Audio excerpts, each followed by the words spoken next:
Welcome to the Rob Burgess Show. I'm, of course, your host, Rob Burgess. On this, our 256th episode, our returning guest is Tom Maxwell. You first heard Tom Maxwell on episode 224 of the podcast. In the 1990s, Tom was a member of the hot jazz indie band Squirrel Nut Zippers and wrote their hit song Hell, which peaked at number 13 on the Billboard Hot 100 and propelled the band to multi-platinum status. The Zippers were inducted into the North Carolina Music Hall of Fame in 2021. After Tom left the Zippers, he composed for television and motion pictures. Now Tom is a writer who specializes in creative nonfiction with an emphasis on music and musicians. He has contributed to Longreads, Jazeera America, Salon, Slate, The Oxford American, The Bitter Southerner, Tape Op, and AARP Magazine, among others. He is a faculty member of the North Carolina Writers Guild and a contributor to the National Recording Registry of the Library of Congress. Along with his partner Brooklyn, Tom is the creator of Shelved, an Audible podcast produced by Gunpowder and Sky. His first book, Hell, My Life in the Squirrel Nut Zippers, was published in 2014. His latest book, A Really Strange and Wonderful Time, a nonfiction book about the 90s Chapel Hill music scene, was published by the Hachette Book Group in 2024. And now on to the show. It was so much fun talking to you last time, and it's been fun reading your book. I've obviously read your first one when I talked to you the first time, and I'm nearly to 1996 now, so I'm making my way through the greatest decade ever. So it's been a lot of fun to revisit all that. And I've actually, as I've been reading your book, every time you mention a band, I write it down. So I've got about 10 in my notebook here of just band names that I'm going to be going back over and researching after. Because I couldn't stop every time you mentioned another band and go find out what they were in the moment. So I'm going to save that fun for later, but I'm looking forward to it. Well, I mean, with one in particular, Metal Flake Mother, they're a good the bulk of their recorded output was just reissued last month. Cool. And it's on streaming services now, so you have access to that. And you would have only found it on the Stray YouTube video or some of it. Yeah, that's great. But yeah, it's a really fun read overall. Obviously, your first book was more just centered around you and your experience in Squirrel Nut Yeah. Zippers. But this is more of a 360 view, I guess, of the scene that kind of birthed your musical, upbringings there. So tell me a little bit about Chapel Hill, and for people that don't know about it, and kind of the Triangle area, and why was this, and continues, I'm sure, to be such a special place for music and culture.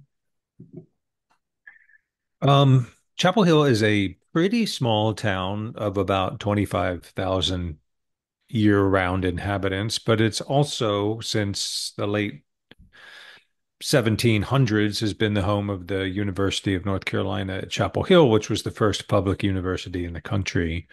And it's located in what people call the Triangle of North Carolina, which is right in the middle of the state, in the Piedmont area. So it's not the mountains to the west, excuse me, and it's not the coast to the east, it's the Piedmont. And the other two corners of the triangle are Raleigh and Durham, which are much larger population-wise, but they also have really significant university systems, NC State in Raleigh and Duke in Durham, as well as a whole bunch of smaller colleges and private colleges and community colleges. So there's an absolute ton of pretty educated people in the Triangle, and a sort of an ever renewing, population. I think generally the population of UNC Chapel Hill is about as many people go to school there as live in the town itself. So the population effectively doubles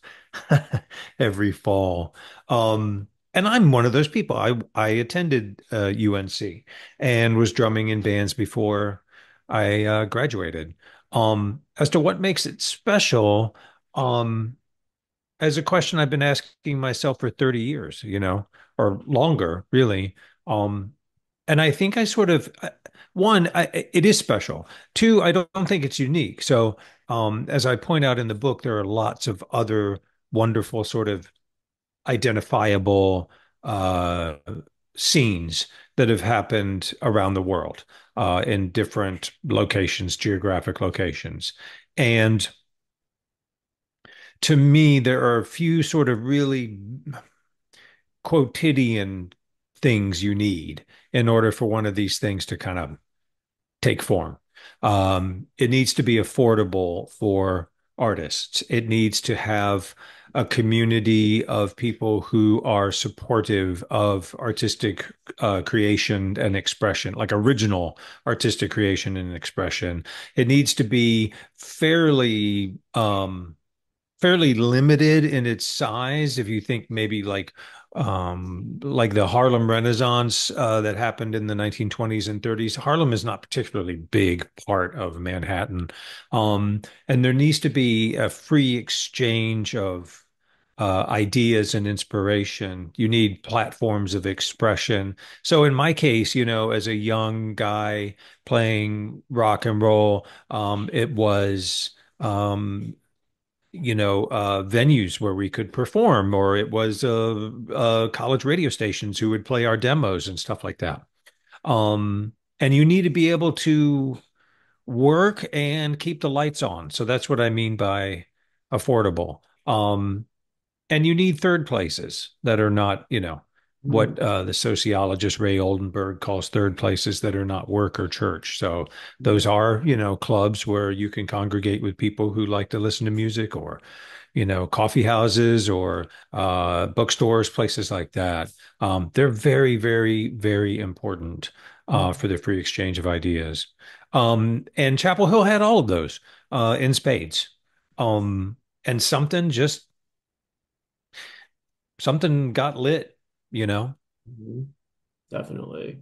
No, it reminds me reading about Chapel Hill. I've been to Asheville before and the Outer Banks, so that's where I've mostly been in North Carolina. But I reading about the area from your book, it reminds me a lot of the town I was born in and went to college in, Bloomington, Indiana, where Indiana University is. And I think there's a lot of examples I think you could find throughout the country that these smallish college towns in the middle of rural, otherwise kind of get a little bit out into the sticks. It could get a little red state-y, let's say. um, Absolutely. yeah, but it's these little enclaves, of these like weird artists that, like you talk about in your book all through, it's that DIY, do it yourself. Don't wait for someone else to do it because no one's coming. Do you think anybody's coming to, Indiana or North Carolina looking for the next big thing? Normally, I mean, in your book, obviously that changes, but It uh, does change, but it was because it was already in place, mm, and what you're talking about, that idea of like make your own thing. Well, that is the soul of innovation, isn't it? mm, Because and this is not a hard and fast rule, but it was my experience in my own life, as well as just uh being a cultural observer, that when you got to the big kind of cultural centers of the country, at least in the 20th century, which were New York and Los Angeles, most of the artists, or let's say musical artists, tended to copycat. And you tended to have sort of very tight cliques, or people who were trying to figure out what was working and then do that. Whereas if you're in a sort of a ragtag group of iconoclasts, they're liable to come up with something more or less completely new. mhm. And then if it works, other people will copy that. Sure, absolutely, definitely. You did a lot of interviews for this book. Um, I sure did. yeah, can tell. Absolutely. You got some really great quotes. You got some pretty significant people to talk to you. Ben Folds, I couldn't help but notice Hootie and at least one of the Blowfish make an appearance. Yep. That's those are big gets. So Yeah. was there anyone in the book that you wanted to talk to that I'm sure there were that either wouldn't or you couldn't because they were, said no or otherwise unavailable? Um, yeah. Mostly because they were dead. Mm, Sarah Romweber, who played drums in Let's Active and Snatches of Pink, wonderful person, terrific drummer. Dexter Romweber's sister is gone. I did not have access to Sarah mm, for the book. Randy Ward, the guitar player for Metal Flake Mother, and a solo artist and Family Dollar Pharaohs is gone. mm, I did not have access to Randy. I talk about him all the time in the book. I think the only person who sort of demurred when I reached out was John Worster from Superchunk. mm, And that's fine. I think I was really lucky because, well, I am really lucky, but one reason, at least for the book, is that I either am friends with or know pretty much everyone I interviewed, pretty mm, much. mm, And then, the guys in Hootie, friends of friends, they're just super, super nice. mm, So you can get a hold of them and go like, "Hey, are you up for it?" And they're like, "Yeah," and they're dudes, So, mm. um, it may seem like some kind of incredible achievement, but it was I guess you know, uh, was in a was the right guy to do it, I guess. Sure, absolutely. Well, I mean, you were peers with these people Yeah, yeah. time when Oh my goodness. you were all Sorry about the dogs. soup, you know what I mean? Like you're all kind of marinating together. But yeah, no, I love Hootie. I loved Hootie when I was in the 90s. I saw Darius Rucker 2 years ago at I was covering the Charles Schwab conference in Denver, and at a private party at the last night he headlined and he did a cover of Blackstreet's No Diggity. That was great. Blew my mind. So I love. I'll have no Hootie slander around me. I always loved Hootie, but I Yeah, no, completely. I think they're great. I mean, I think they're great dudes and I think they're a great band. absolutely. One of the things I wanted to kind of put across in the book is this idea that like coming from, hey, these are Chapel Hill bands, all of a sudden you Mm, can start talking about bands that most people don't think even associated, mm, much less were friends with each other. That is to say, Squirrel Nut Zippers and Superchunk, or Archers of Loaf and Ben Folds Five. And then you start to get these little overlays and permutations where Ben Folds plays drums on Eric Bachman's first solo record from Archers of Loaf, and that's how it is, and that's how it was. But most people are like, I like swing music or I like indie music, and never the twain shall meet. So it was really cool for me to show kind of more like what the actual reality of the situation was for us and is for everybody. right. Well, it was just incredible to me to go through your book and realize, oh, okay, I had Ben Folds 5 CDs in my collection. I had obviously Hootie. I had Squirrel Nut Zippers, and not realizing that you were all coming from the same place pretty much. It just Yeah.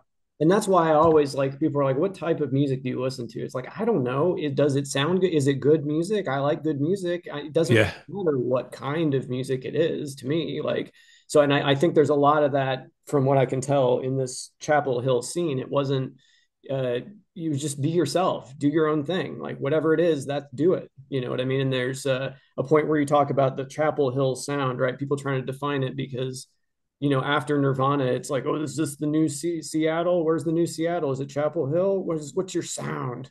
And it's like, I don't know. Like, what do you do? It seems like we got a lot of everything here.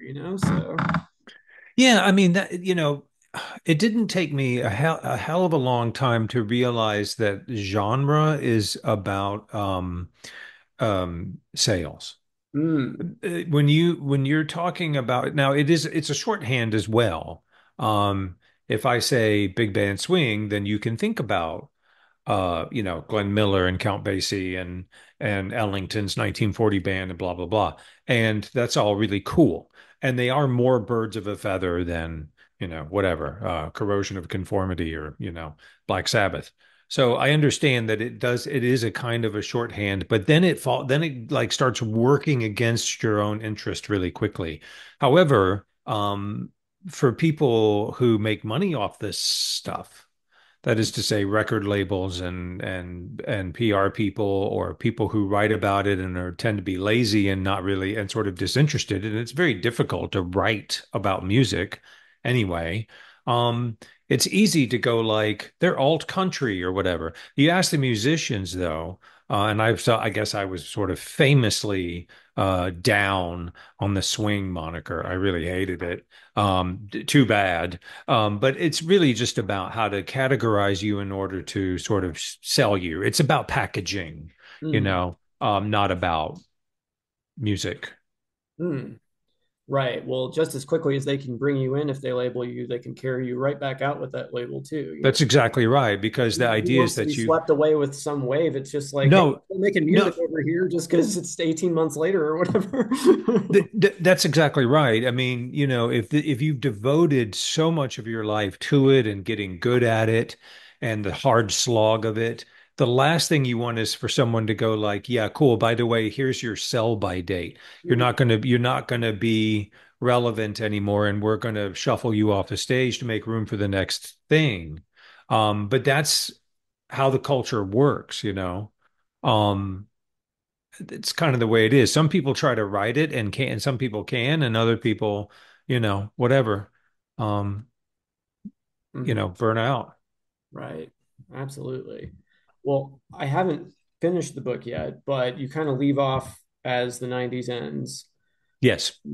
in from what I can tell. So, is are you still familiar these years later with what's happening in the Chapel Hill music scene? How has it changed between when you're writing about and now, would you say? I'd love to say that I'm conversant with it, but I'm not because I'm in advanced middle age if I'm lucky. And it's not really my scene anymore. I Mm. do know that it's still cranking, that it's still lively. I was aware of what was going on in the aughts and maybe the teens. A lot of good shit, basically. And I expect that to still be happening. After 9/11, I was like, I just, for the life of me, don't know how musicians can keep body and soul together. The sort of like the kind of twin blows, I guess, of the sort of live music venues taking a huge hit, and um, uh, digital platforms like Spotify just hoovering any kind of money out of this thing at all and paying people nothing. I was like, I don't know how you're supposed to make this work. Mhm. My partner and I went out to see McGee, who, if you're not familiar with, you should be. He's super talented kid. By that, I mean, probably whatever, late 20s, who's making music from, I think, out of Jersey, South Jersey. Very, very original. And he got on Kimmel and kind of it sold out his tour, and they had a stop in Durham, which sold out, at Motorco, and we went to see him, and it was great. And I was the oldest guy there, except for his grandparents. His grandparents were there, so I was not the oldest person there. They were right up front. And but it was when I went to the merch table that I was like, okay, I see. These guys are selling merch. Mhm. These people have a social media presence, which is kind of amazing.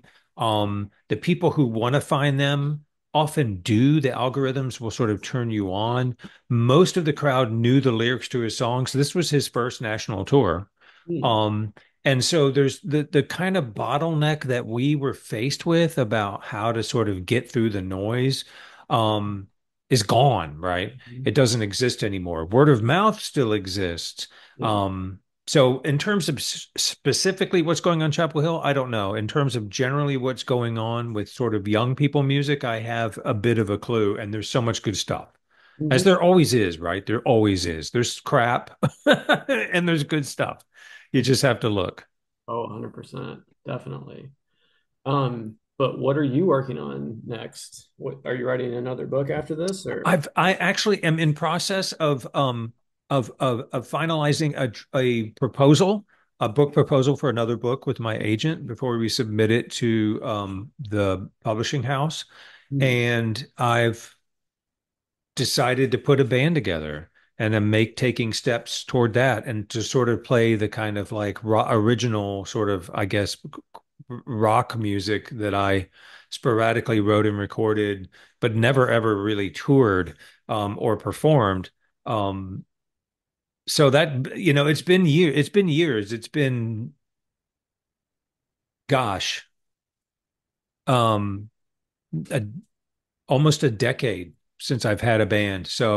Um, so yeah, I just was like, well, if it comes back on me, it'll come back on me. And I just got that itch to get back out on the stage.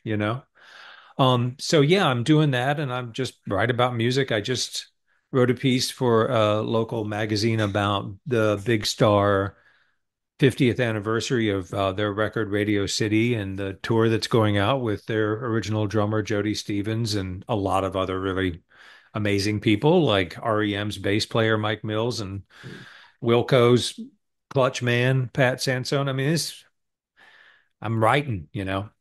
great. That's incredible.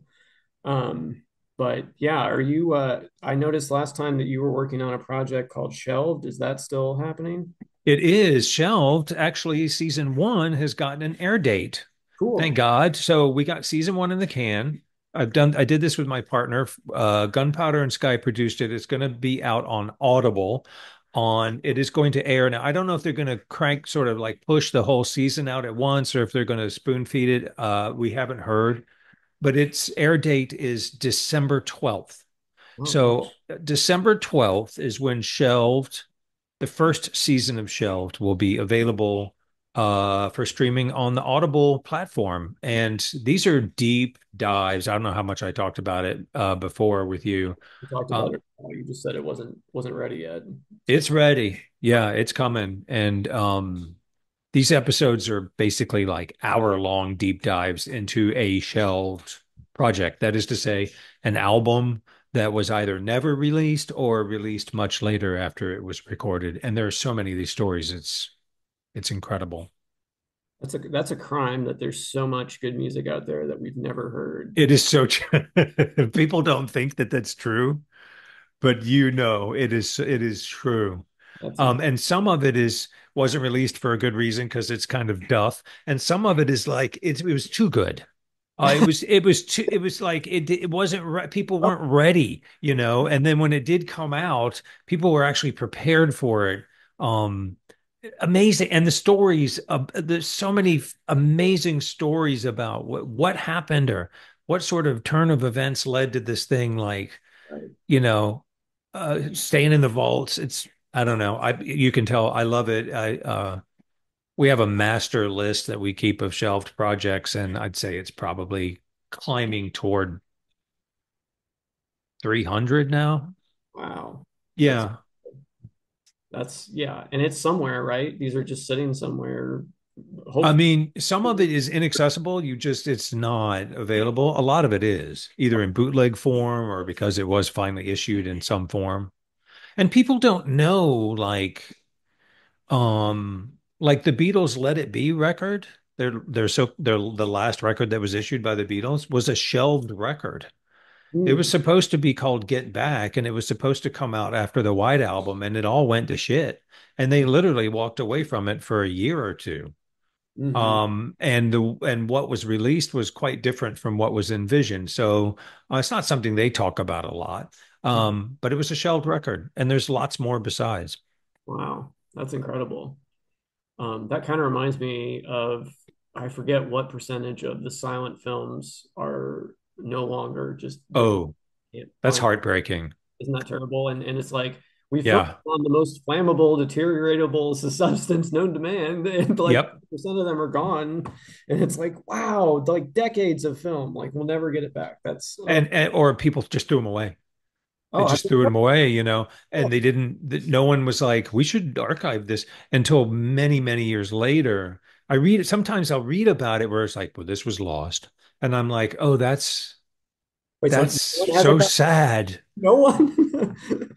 Oh, that kills me.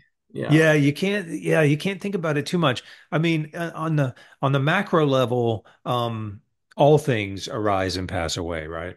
sure. But on the micro level, it's hard not to feel the pain of that thing because there's so much. If you think about like what music changed your life, um, and how much of it just uh how much of the stuff that was so foundational to me was available to me just by a sliver of a chance.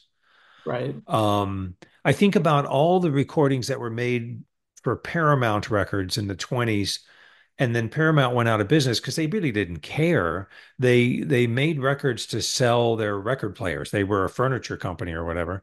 But they ended up recording a ton of like black acoustic blues artists, some of whom, like Skip James, were just this huge, huge deal. And when they went out of business, according to legend, some people just went and took the masters and just dumped them in the river. I don't actually, that may not be true. People have actually dived in the river looking for these things. But some copies of these records that were recorded, there may be 5 copies Mm, on 78 of, you know what I mean? And if you got it, you got it. It can be digitized, great. And if you don't have it, you ain't gonna get it. Um, anyway, it's it's weird. yeah. It's weird when you think about it. One time I read a history of the movie Nosferatu, and apparently the estate or the widow of Bram Stoker sued in Germany. Yes, that's right. And That's right. the only reason that we have any copy of it is there was one copy that they smuggled into America. And that's the only reason we've ever seen this movie. This And very it's a masterpiece. course. And the visuals from it, I mean, you still to this day you're seeing Hmm. echoes of that in popular culture. Hmm. Um, yeah. So anyway, shelved. Yeah. Just as a tease, one of the episodes, I think the first episode was a project that when we would tell people about it, they'd like, well, that's not true. That's not real. They just could not believe it happened. And it was an album recorded in 1996, not released, never released, by MC Hammer, right, who had been huge a few years earlier, but was kind of in the doldrums. He signed to Death Row Records, which was a strange move, and became friends with his producer, the guy that produced this record, which was supposed to be his comeback record, who was Tupac Shakur, Wow. who not only produced that record, but ended up writing most of the material for it. Wow. So there was a shelved MC Hammer Tupac Shakur collaboration, Incredible. which we talk about. We interview somebody who's on the record. I mean, we went deep. So Hmm. anyway, yeah, December 12th. Neat. Okay. Well, great. Well, please, whenever that happens, whenever you're ready to talk about that more and closer to that time, let's talk again. Dude, I'd love it. That it would be a pleasure. That's I incredible. can't wait for you to hear Yeah, it. I'm gonna love it. That sounds great. That's right up my alley. Um, awesome. Well, I just want to say, I know I've said this before, but it is just such a thrill to talk to you. If I could talk to myself at 14 years old, I would not believe it. Like, oh, you get to talk to that guy? That's great. Like, good job, Rob. You really did Well, it. I had the same experiences in my life, meeting Al Casey, who played with Fats Waller, and talking to him about, everything from, what kind of strings he used, to what it was like playing with fucking Fats Waller. I couldn't believe it, I know. Or when we went on the Horde tour and there's Neil Young, telling me that I made a good record. And I'm like, no Wow. way, no fucking way. Ultimate. So like it's cool because we're all just people after all, So I'm delighted for you and your 14-year-old self, and I'm delighted for me and the opportunities I've had, and that's what's cool about being alive. Right. But I want to say that for my birthday, my wife got me a tenor guitar, and Nice. one of the reasons that I wanted one is because of your band. I have to say though, it is very hard to find training materials for the tenor guitar, and I've had to. It's just the top. It's just the top of a six string. So you still make the same shapes. I think it's still the same tuning. No, it's Um, in fifths from well, the way I was tuning it. Maybe I'm wrong. You're the expert here, but I'm no expert. I've never owned one, but my impression was always it's like a regular guitar without the E and A strings, the bottom two strings, the lower two strings. okay. Well, That may be wrong, but I think I think if that it has to be tuned like a mandolin or something, I'm at C. I wouldn't even know. Or if it's tuned like a ukulele, maybe you no, could. mm-mm. No. The way I've been doing it is CGDA, and it's the fifths, and then it's the same tuning as a tenor banjo, and Oh man, yeah. Woo, as a viola, and you're on your own. yeah. Okay. Um, I'm learning it too because I've played guitar since I was a kid, more recently bass, and then even more recently ukulele. But so that's I had a mandolin once, but I didn't progress with the instrument. I want to recommend this band to you called Cats and Fiddle. Cats and Fiddle. If you go on YouTube, you can find a song they did. There's a film of them performing a song called Kill and Jive, which is fucking amazing. And but what's so interesting about them is that there's four of them and they all play instruments and they're all stringed instruments. So you have a stand-up bass, a six-string guitar, I believe a tenor guitar, I think what they call a tipple. I don't know if you've ever heard of a tipple. It's like a tenor guitar and like I think a mandolin. So you have this incredible range of strummed string instruments that they play, and they do, I don't know, three-part harmonies. It's wonderful. Um, and so you can see where how the tenor guitar will fit in. Just mess around with that thing and Yeah, find your own thing. You at least you have fewer strings. I know, right? Fewer strings to worry about, fewer fingers to have to use. 100%. But but yeah, I guess it wasn't you that played that in the band, of course, but I associate that with your band and your sound, and I like it. Catherine had one. Catherine had like a It was cool looking. It was that one in the video, right? I like. yeah, I'm pretty sure it was a Gibson. It was now that I look back on it, I remember when I saw it, I was like, that's insanely cool because I think it was a Gibson hollow body with a single Yeah. like soap bar, like a P90 pickup. So it was probably from the mid to late 50s, but it was a tenor guitar and forget it. That's On the record, she played a baritone ukulele. interesting. Um, Cool. but yeah, yeah, yeah, yeah. I mean, come on, tenor guitar. I think it's super cool. I mean, I was talking about McGee. He plays a Fender, like something like a Jaguar or something like that, but he puts baritone guitar strings on it Hmm. and has all these incredibly interesting sort of like effects that he runs through and he plays it almost like a keyboard. It's a bit, so like I don't know, it's like a wonderful world, isn't it? Like and I don't know, I suspect if you stay with it you can find a very cool expression for an instrument that Mhm. pretty much nobody plays I know. anymore. Yeah. Yeah. Well, I had to get it from. They're not a sponsor, but they could be. Recording King. Uh, Right on. Yeah, yeah. Yeah. they, Yeah. they they do really cool work in that. This is a reissue of because Recording King apparently at the time was like the I don't know if it was Sears or one of the other. It was Sears and Roebuck. Yeah, yeah. That's like the in-house in the catalog. You order a tenor guitar, this is the one you get. Uh, Made in the Gibson factory, though, I think. My well, very first guitar, which I still have, is a 1938 Recording King Model M3. no kidding. No truss rod, almost impossible to play. Whoa. I play it on the first Zippers record. I wrote most of the Zippers songs on that thing. I've Cool. still got it. I love it. It was, they weren't nice. No. But I checked out like recent Recording Kings and they're what, for budget guitars they're vibey and made well, so yeah, props to them. Incredible. Doing really good work. I agree. Uh, Yeah, my buddy Mark has a guitar shop and he has a K acoustic guitar from the 60s that I've yeah. I've been threatening to buy for like a year now. So it's a beautiful guitar. But it's not, well, you're right, it's not a good guitar, quote unquote, but it's like No, So good. Like I like it a lot. I had a 30s Stella or a Ooh, 40s Stella that was again like I ooh, remember I took it to a luthier and I was like, I love this guitar. And he's like, this thing's not worth working on. I was like, what are you talking about? It's amazing. And he goes, no, it's actually the materials are fantastic. It's just not, it just wasn't made very well. Mhm. Um, but that's this wood is amazing. So it is really resonant and sounds great. But like people, I don't know. I don't know. I mean, a lot of really good records were made with Stellas. I'll tell you that right now. 100%. Yeah, I Yeah. picked up several. In fact, I think I was looking up the solo from the Kinks, You Really Got Me. And I was like, what guitar did they use for that solo? My Some goodness. piece of trash. Exactly. It was like the exactly the generic whatever catalog guitar that came with a speaker in the box or whatever, like a Silvertone or something. It was like just whatever was, check the guitar box, get it in the mail. This is what you get.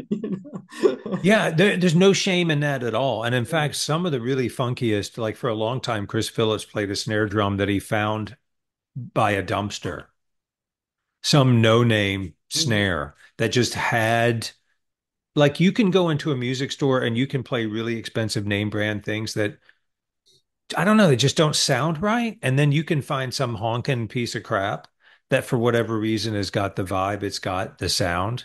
So it's not, money doesn't guarantee you anything. Neat. I totally agree. Couldn't Yeah. agree more.